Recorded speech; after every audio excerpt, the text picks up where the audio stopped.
Mega NTV. Andhra Pradesh భవిష్యత్తుకు సరికొత్త ద్వారాలు తెరుచుకుంటున్నాయి. రాష్ట్ర ఆర్థిక రాజధానిగా భావించే విశాఖపట్నం రూపురేఖలను సమూలంగా మార్చేసే ఒక బృహత్తర ప్రణాళికకు అంకురార్పణ జరిగింది. ఇది కేవలం భవనాల నిర్మాణం కాదు, భవిష్యత్ తరాల ఆకాంక్షల నిర్మాణం. సాగర నగరిని ఒక అంతర్జాతీయ మహానగరంగా, ప్రపంచ పటంలో ఒక కీలక ఆర్థిక కేంద్రంగా నిలబెట్టాలనే సంకల్పంతో ప్రభుత్వం ముందుకు సాగుతోంది. ముఖ్యమంత్రి నారా చంద్రబాబు నాయుడు తన మానస పుత్రికగా భావిస్తున్న ఈ మహా ప్రణాళిక విశాఖ దిశను మార్చనుంది. భోగాపురంలో ఏరో సిటీ, విశాఖ తీరంలో బే సిటీ, ఈ రెండిటిని కలిపే ఒక సమీకృత మహానగరం. ఇదే ఇప్పుడు రాష్ట్ర వ్యాప్తంగా చర్చనీయాంశంగా మారిన కొత్త అభివృద్ధి నమూనా. విశాఖకు ఉన్న సహజ వనరులు, వ్యూహాత్మక ప్రాముఖ్యతను ఉపయోగించుకొని ప్రపంచ స్థాయి మౌలిక వసతులను కల్పించడమే ఈ ప్రణాళిక యొక్క ప్రధాన లక్ష్యం. ఈ మహా ప్రణాళికలో 3 కీలకమైన అంశాలున్నాయి. మొదటిది, భోగాపురం అంతర్జాతీయ విమానాశ్రయం కేంద్రంగా రూపుదిద్దుకున్న ఏరో సిటీ. ఇది కేవలం విమానాశ్రయానికి పరిమితమైన నిర్మాణం కాదు, విమానాశ్రయం చుట్టూ ఒక స్వయం సమృద్ధ నగరాన్ని నిర్మించడం. లాజిస్టిక్స్, ఏవియేషన్ ఆధారిత పరిశ్రమలు, అంతర్జాతీయ స్థాయి ప్రదర్శనశాలలు, హోటళ్లు, వాణిజ్య సముదాయాలతో ఇది ఒక ప్రత్యేక ఆర్థిక కేంద్రంగా విలసిల్లుతుంది. ఇక రెండవది, అత్యంత ప్రతిష్టాత్మకమైన బే సిటీ ప్రాజెక్ట్. ఇది విశాఖ నగర తీర ప్రాంతాన్ని ప్రపంచంలోని అత్యుత్తమ వాటర్ ఫ్రంట్ల సరసన నిలబెట్టే ప్రయత్నం. బ్రౌన్ ఫీల్డ్ అభివృద్ధి నమూనాలతో ఇప్పటికే ఉన్న నగర ప్రాంతాలను పునరుద్ధరించింది, ఆధునీకరిస్తారు. దీని కింద సుమారు 2500 హోటల్ గదులు, 70కి పైగా అధునాతన రెస్టారెంట్లు, 100 వరకు బీచ్ హట్స్ నిర్మించాలనేది ప్రణాళిక.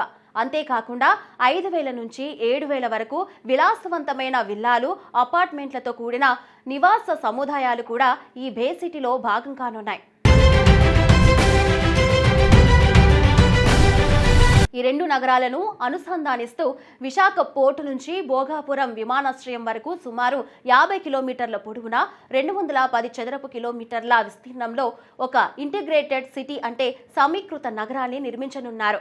విశాఖ ఎకనామిక్ రీజియన్ ప్రాజెక్టులో భాగంగా దీనిని చేపట్టనున్నారు. ఈ బృహత్ ప్రణాళిక అమలు బాధ్యతను Visakhapatnam metropolitan region development authority పర్యవేక్షించనుంది. భూ సమీకరణ ఈ ప్రాజెక్టులో అత్యంత కీలకమైన అంశం.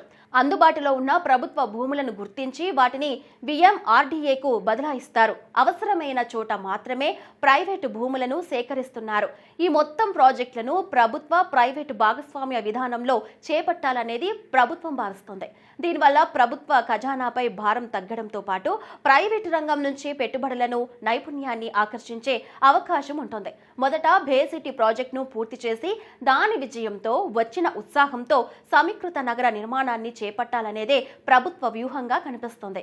ఈ అభివృద్ధి ప్రణాళిక కేవలం వాణిజ్యం, నివాసాలకే పరిమితం కాలేదు. పర్యాటకం, జీవన ప్రమాణాల పెంపునకు కూడా అత్యంత ప్రాధాన్యత ఇస్తున్నారు. ఇందులో భాగంగా కైలాసగిరి పరిసర ప్రాంతాల్లోని 400 ఎకరాల భూమిని ఒక అద్భుతమైన వెల్నెస్ అండ్ రీక్రియేషన్ హబ్గా తీర్చిదిద్దనున్నారు. అంతర్జాతీయ స్థాయి రికార్డులు, యోగా కేంద్రాలు, ధ్యాన మందిరాలు, సాంప్రదాయ ఆహారశాలలతో ఇది ఒక సంపూర్ణ ఆరోగ్య విహార కేంద్రంగా మారనుంది. పర్యాటక, అటవీ, GVMC శాఖల సమన్వయంతో ఈ ప్రాజెక్టును చేపట్టనున్నారు. అంతేకాకుండా మొత్తం 680 హెక్టార్ల విస్తీర్ణం కలిగిన కైలాసగిరిలో 220 హెక్టార్లలో కొత్త పర్యాటక ఆకర్షణలు ఏర్పాటు చేయనున్నారు. జీవవైద్య పరీక్షలకు పెద్దపీట వేస్తూ ఒక బయోడైవర్సిటీ కేంద్రాన్ని, జలజీవరాశుల సంరక్షణ కేంద్రాన్ని కూడా కొత్తగా ఏర్పాటు చేయబోతున్నారు. నగరవాసులకు, పర్యాటకులకు ఉల్లాసాన్ని పెంచేందుకు నగరంలో 75 ఎకరాల విస్తీర్ణంలో ఒక అంతర్జాతీయ స్థాయి అడ్వెంచర్ థీమ్ పార్క్ను కూడా అభివృద్ధి చేయాలనే ప్రతిపాదన ప్రభుత్వ పరిశీలనలో ఉంది. ఈ మహాప్రణాళిక విజయవంతం కావాలంటే కీలక ప్రాంతాలైన కోర్ సిటీ, మధురవాడ, ఆనందపురం, భోగాపురం మధ్య అత్యుత్తమ రవాణా సౌకర్యాలు అత్యవసరం. పోర్టు నుంచి విమానాశ్రయం వరకు ఈ 50 కిలోమీటర్ల కారిడార్లో ట్రాఫిక్ రద్దీ లేకుండా వేగవంతమైన ప్రయాణానికి అనువుగా ప్రత్యేక రహదారులు, అవసరమైతే మెట్రో రైలు మార్గాన్ని కూడా నిర్మించాల్సి ఉంటుంది. ఈ ప్రణాళికలో మిక్స్డ్ యూజ్డ్ జోన్స్ ఏర్పాటు ఒక ముఖ్యమైన అంశం. అంటే ఒక ప్రాంతంలో నివాస, వాణిజ్య, వినోద సముదాయాలు ఉండేలా చూడటం. దీనివల్ల ప్రజలు తమ నివాస ప్రాంతం నుంచి కార్యాలయాలకు, ఇతర అవసరాలకు సులభంగా తక్కువ సమయంలో చేరుకోగలుగుతారు. ఇది కేవలం కాంట్రాక్ట్ జింగల్ను నిర్మించడం కాదు, పర్యావరణ పరిరక్షణకు, సుస్థిర అభివృద్ధికి ప్రాధాన్యత ఇస్తూ భవిష్యత్ తరాలకు ఒక జీవనయోగ్యమైన నగరాన్ని అందించాలనే లక్ష్యం ఇందులో స్పష్టంగా కనిపిస్తుంది. ఈ ప్రణాళిక పూర్తి స్థాయిలో కార్యరూపం దాల్చితే విశాఖపట్నం కేవలం ఆంధ్రప్రదేశ్కే కాకుండా యావత్ భారతదేశానికే ఒక తలమానికంగా నిలవడం ఖాయం. మొత్తం మీద విశాఖపట్నం ఒక కొత్త శకానికి నాంది పలుకుతోంది.